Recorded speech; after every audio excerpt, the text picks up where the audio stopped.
Interview বোর্ডে এমন একটা কোশ্চেন জিজ্ঞেস করা হলো যেটার সাথে আপনি একদমই পরিচিত নন এবং যেটার এক্সপিরিয়েন্স আপনার ক্যারিয়ারে কখনোই আসেনি।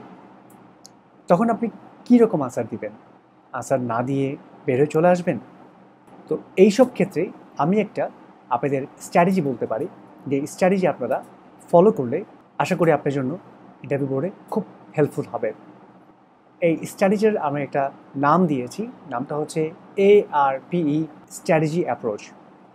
প্রথমে হচ্ছে অ্যাকনলেজ করা, admit you don't have direct experience with that exact situation, redirect, share a comparable experience to showcase transferable skills, propose an approach, show how you would approach the problem logically, engage, end by asking a thoughtful questions to demonstrate curiosity and a collaborative mindset. This method ensures you turn a potential gap into the opportunity to showcase your critical thinking and relevant expertise. এবার একটা example আমি share করি।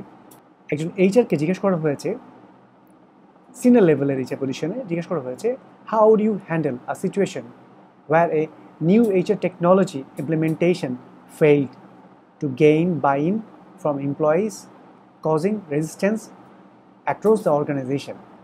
তো যিনি এইচআরের এই ধরনের experience face করেননি, তিনি আনসারটা আমি যে মেথডের কথা বলেছি ARPE অ্যাপ্রোচে স্ট্র্যাটেজি ফলো করে আনসারটা এইভাবে দিতে পারেন। That's an excellent question, and while I haven't faced this specific scenario with an HR technology implementation, I can share my general approach to handling resistance and driving change.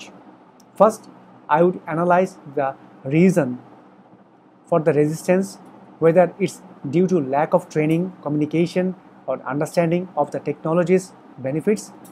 I would then engage employees through survey, focus groups, and/or one-on-one meeting to gather feedback to address their concern.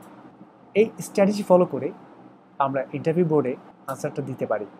এটার মাধ্যমে আমার as a candidate আপনি কীরকম critical thinking এবং relevant expertise আপনার আছে সেটাকে আপনি শোকেস করতে পারবেন ইন্টারভিউ বোর্ডের সামনে। Thank you very much.